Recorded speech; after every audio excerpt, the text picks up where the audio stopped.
Maria Cristina Santos, and today we'll be discussing a case study of the viral pistachio craze together with my roommate, the Guyo, Lompon, and Sinanggote. But first, let us see the TikTok viral na nag-went o nag-gain o daghan nga likes sa pistachio chocolate nga gikan sa Dubai.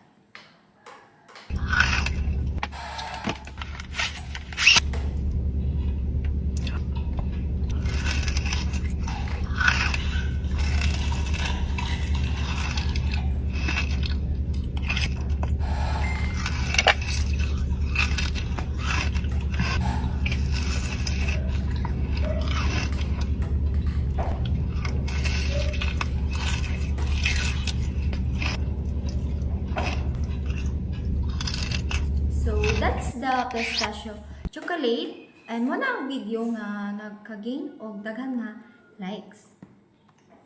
So first, a pistachio chocolate bar from Dubai went viral on TikTok. So, nag-gain siya og many likes, shares, and even views.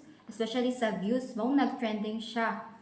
So, since daghan siya nag-likes, daghan ang nakaganahan or nakaingon nga lamig gud kayo siya. So, nainganyo ang mga tao nga mupalit sad since daghan man ang nag-likes. So, a global demand for pistachio suddenly increased. Daghan na kaayo nga mga tao ang nangita og gapamalit og kaning pistachio chocolate. So, in exchange of their money, bisag unsa pa daw kamahal, basta kay makatilaw lang gid sila aning pistachio chocolate. So, daghan kaayo ang gapangita. But the pistachio supply couldn't keep up since ang trees daw sa pistachio nut kay take years to harvest.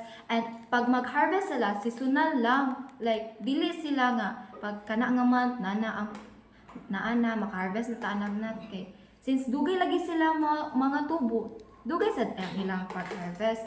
And dili gid siya every month nga maka-harvest ka. Kay magulat pa man ka nga motubo ang nuts. So, ang nahitabo, ni-decrease ang ilahang supplies. Imbis dagan na noon ganaman, nag-decrease ang ilahang supplies. So, ang ilang gibuhat, ilang gi-increasean ang ilang price. Pero sa pagka-increase ana nga price, nagka-shortage sad sa pistachio chocolate. Sa mga market, wala na gakakita nga mga pistachio chocolate, kaya nga palit na.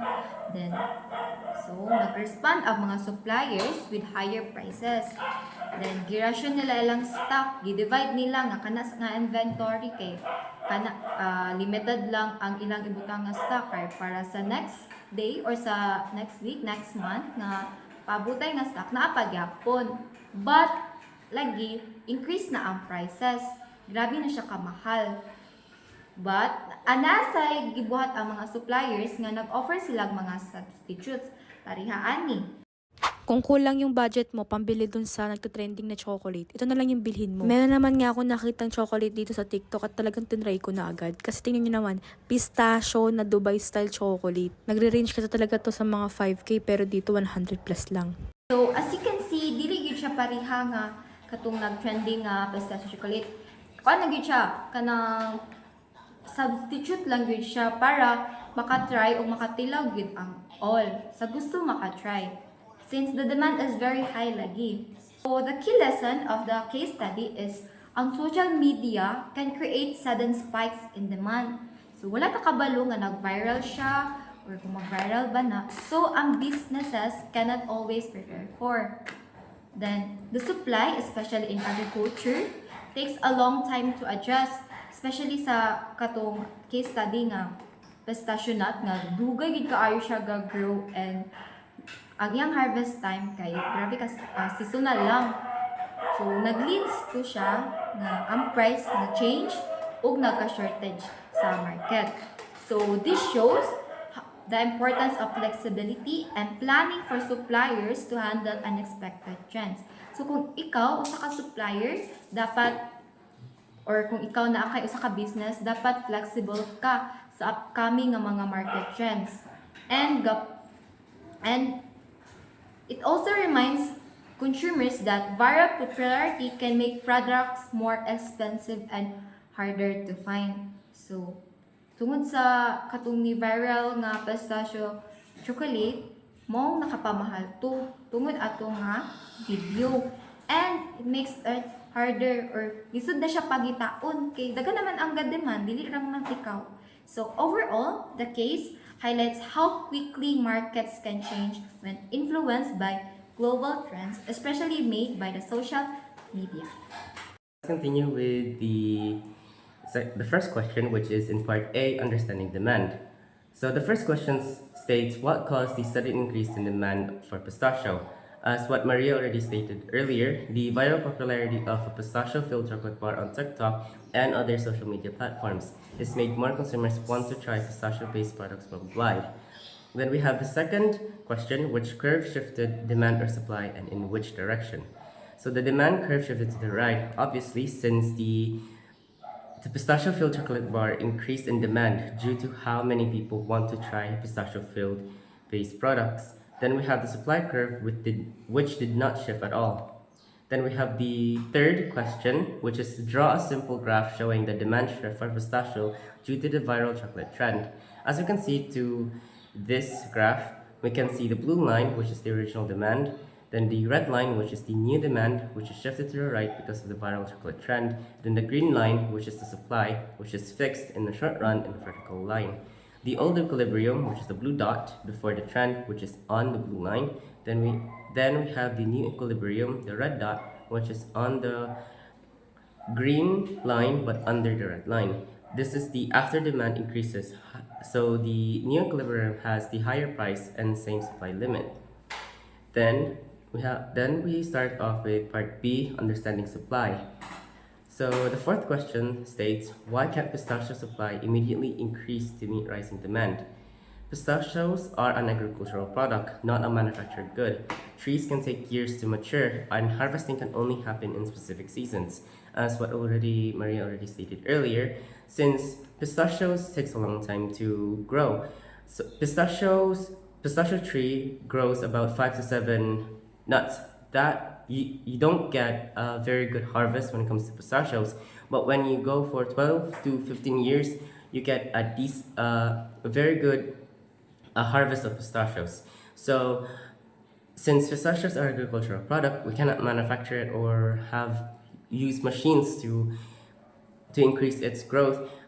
So we have to wait for until the trees bear more fruits or nuts. So, next question is, how do long production cycles of pistachio trees affect market response?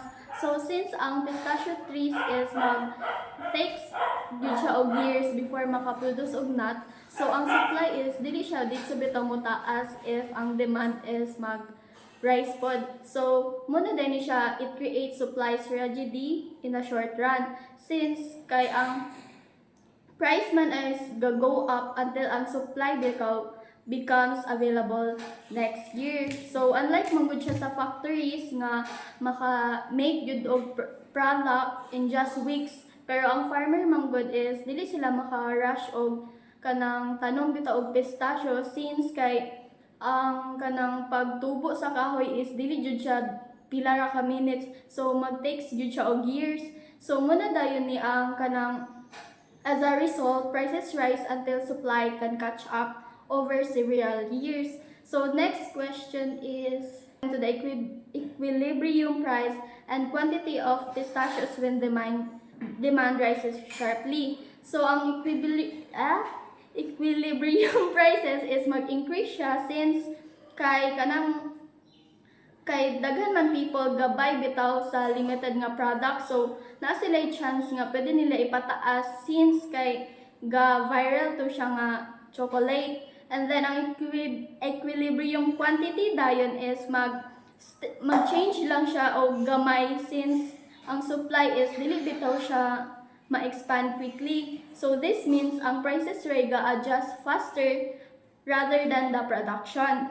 Even if everyone wants pistachios, ang mga farmers dili jud sila maka-supply right away. And that is the muna ang mahitabo sa equilibrium price and quantity. So next question is, if supplies remain fixed in the short run, what problem rises in the market?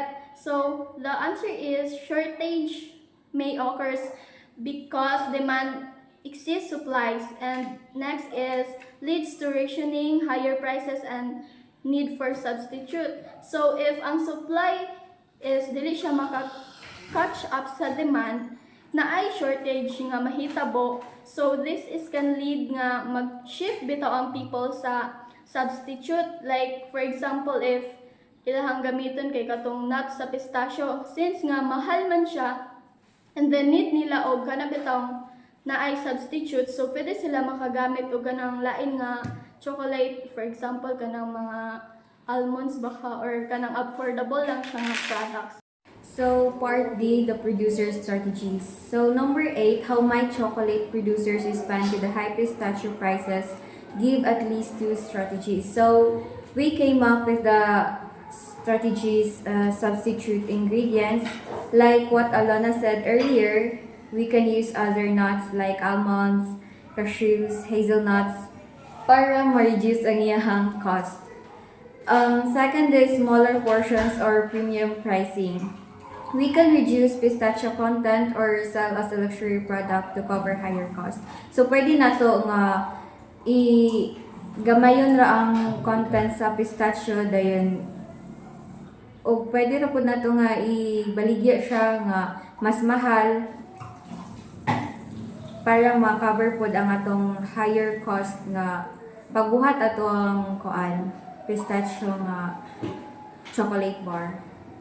Pwede po ta maka-create og new flavors or marketing campaigns para ma-divert ang attention sa pistachio. Then, part E, demand decline. Number 9, if demand for pistachio chocolate decreases after the trend fades, what will happen to pistachio prices? So, the pistachio prices will fall because fewer consumers want them.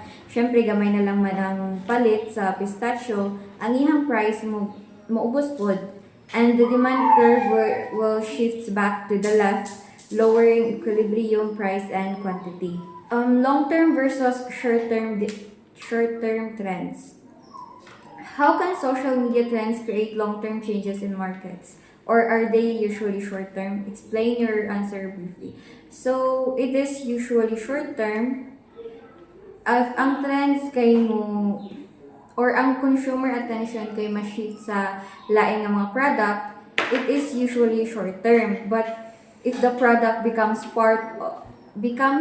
a part of us, or mahimo siyang habits or culture sa mga kapalit or mga tao nga want nga product, mahimo siya nga long term. For example, kay ang kanang mga bubble tea, Korean food, social media can spark both temporary spikes and lasting market changes depending on the product's appeal and availability. And that's all. Thank you.